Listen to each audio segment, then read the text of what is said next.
Sometimes it's hard to do the right thing, but what makes it sometimes even harder is when you're doing the right thing for everyone around you, colleagues, society, friends, family. And even though you're doing the right thing, sometimes they can turn against you. People can turn against you even as you're trying to do the right thing. Jesus knows how you feel.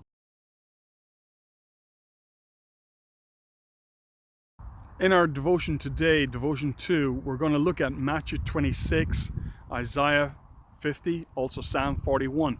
And here we see how Jesus, King Jesus, even though he comes to earth, way out of his way as such, to do good for others, to do good for the world, that the world rejects him.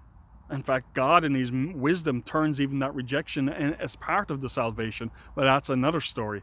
But here King Jesus knows what it feels like to do the right thing, stay the course in doing the right thing, and yet at the same time feel the rejection, not only from the world, but also even from those close by him, close to him, even those whom he's helping. Have you been there? Have you felt that? Have you ever done the right thing and felt that rejection even though you're trying to do the right thing? King Jesus knows what it's like. In fact, he said to his disciples, he said, the world is going to reject me, and he said, you're even going to fall away. You're going to fall away. They're going to strike the shepherd and the sheep will scatter. You're going to fall away. In fact, one of you is going to betray me and so forth. And Peter turns around and says, even if the rest do, I won't fall away. And sometimes we can be like that, can't we? We can, not want to, but not necessarily be able to stay the course. And here Peter is thinking he can stay the course, and Jesus says, no, even before tonight is out, you're going to deny me 3 times, Peter. And so Jesus goes then to the Garden of Gethsemane, and as he's there, his friend comes up, Judas' friend comes up, and he says, Rabbi, and kisses him, and he betrays him with a kiss. And even his own disciples then, at first there's a bit of a fight back. Peter's going to he cuts off somebody's ear and stuff, but they all run away. They all fall away. Peter then follows, of course, a little bit later on, he follows where Jesus is brought to the Sanhedrin, and as the Sanhedrin are questioning him and so forth and so on, and punishing him and torturing him in a way, though innocent though he was, here he is being rejected again. Peter denies him 3 times. And here's Jesus in the front of the Sanhedrin, and they know the truth, and they're trying to work out ways to pull him down, and even false accusations about the temple and so forth and so on. And even with all of that, Jesus stays the course. He doesn't even say a word. He keeps his mouth silent. In fact, others were saying, let's fight. Even when Peter went to cut off your man's ear, and Jesus turns around and says, don't you know I could call on angels from heaven? I could really, deal with this.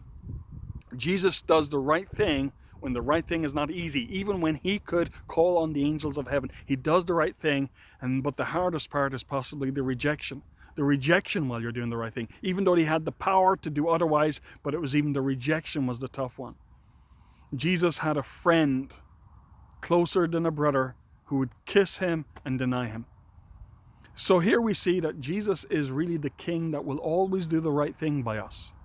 King Jesus will always do the right thing even when we don't see it. King Jesus will do the right thing even when we deny him. Even when we reject him, he will not reject us. This is the gospel. Our King is committed to us. Our King is committed to us beyond our own good, because we don't always even see it. Beyond our own selfishness, beyond our own lack of insight. King Jesus not only is good for the world, he's good for you. He wants to bring the right to your life. I pray that we would receive him, that we wouldn't reject him, but we would receive him, and even know that even if we do reject him, that he can still turn things for us.